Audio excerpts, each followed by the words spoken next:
Hey guys, welcome to Superlative Radio. Dylan Stone here with you. Hope you enjoy the following vlog. Hey guys, welcome to another vlog here on Superlative Radio. Today I want to talk a little bit about nature. And as you can see from all of our vlogs, we like to go out and do our vlogs out in nature and show you guys a little bit about the countryside in which we live. Living where we do in New Brunswick, we're very lucky. Canada has a lot of really beautiful nature places. And it's right across the country, right from Newfoundland to BC, right as far north as the Yukon and Northwest Territories and everything. Like, Canada's got so much beautiful countryside. In the Maritimes, a lot of the same kind of countryside. But as you go further west, it changes and you get, their version of nature, and until you get out west finally when you have the mountains and everything. Our climate is changing. Recently, I'm going to say around the beginning of July, there was a day that was like the hottest ever recorded in Canada.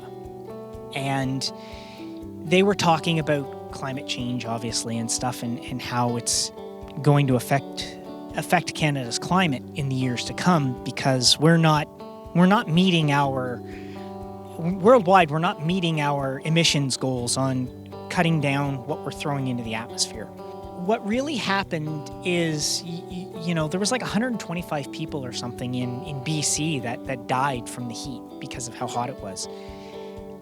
Like, that should give people an idea. And like, when I say hot, like in Canada, we don't get heat like, a lot of places would, like in like the desert or in the southern US, in their desert areas, where it's just a dry heat. In Canada, it's like a very muggy, wet. It makes it hard to breathe. It makes it like, so if we don't take care of nature like we have here, if we don't take care of these things and we don't, there's not going to be anything for our children or our children's children.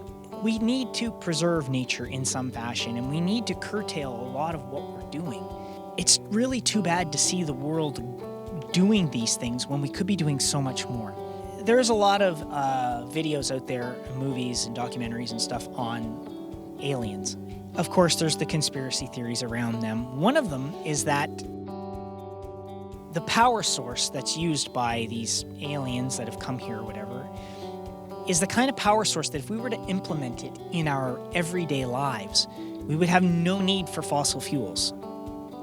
We could power everything.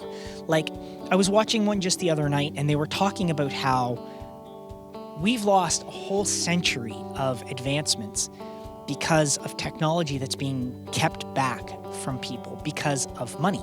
The oil industry, as an example, it's all about money. Rather than the betterment of society, it comes down to money.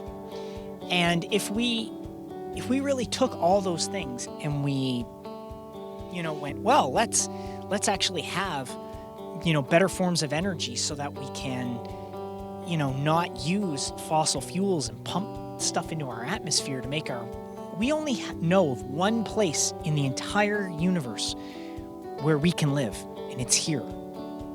This planet, that's it. We don't know about anywhere else yet. We've not, at all the thousands of exoplanets that have been discovered in the galaxy, we haven't found one where we are 100% certain we could survive.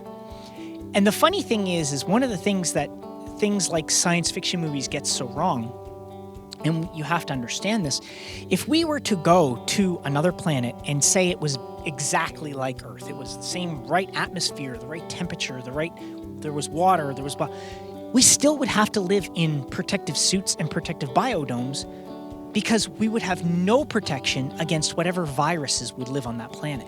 It doesn't matter if we find 1 million other planets exactly like Earth. We would have no protection against their viruses, their bugs, we would have nothing.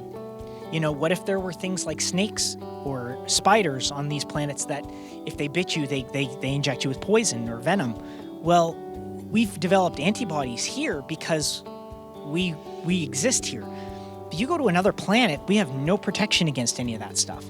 If we screw this one up, we don't have another one. This is it. This is all we have. We have to learn to make this one last. We need to make this one the best Earth we can make it, and we all have to live here together. Maybe we should be thinking about, instead of money, maybe we should be thinking more about bettering society as a whole and keeping nature.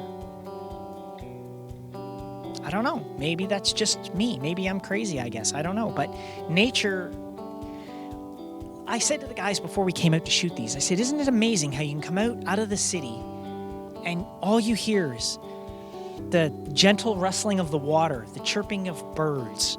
Yeah, there's some cars driving by on this road, but this is a road out to an island. But otherwise, there's not a sound. In the background, I'm sure you can see there's some people on some float things or whatever going down the river, just lazily enjoying the day. You can't do that in the city. And if we take this and we just pave it all down, and we chop every tree down and we pave it over, what are we left with? Well, if you take a drive to New York, or you take a drive to Toronto, or Montreal, or any other big city on this planet, what do you see? Concrete. Concrete and steel for miles. Is that what we want to look at all the time? Look at the scenery behind me. Imagine that being available for everybody as it should be. I guess my message is just, if you can do little bits to help, we can all do something. You can recycle more. You can drive your car less, or you can get an electric vehicle. I mean, I know that the way we're generating electric power is still not the greatest, but electric power is better than coal power. It's better than gasoline. I drive a hybrid. It's not a full electric, but maybe one day I'll be able to have one, but I'm kind of on the halfway point. I recycle as much as I can. There are things I try to do. It depresses me when I drive along the road and I see litter on the side of the road because people throw it out their windows. Why are we doing this to the earth? Remember, guys, it's the only one we have. It's gone. And if we screw it up and make the world uninhabitable for us, we're going to be in a real pickle because we don't have anywhere else to go. And keep in mind, the more the climate changes, the harder it's going to be for us to adapt. Anyway, that's my vlog for today. I'll catch you guys on another one right here, Superlative Radio. Hey guys, thanks for watching Superlative Radio. Come back anytime, and when you do, please make sure you subscribe, make sure you leave a comment. We really want to know what you think. We'll see you soon. Take care of yourselves, take care of each other, because that's the way it's supposed to be.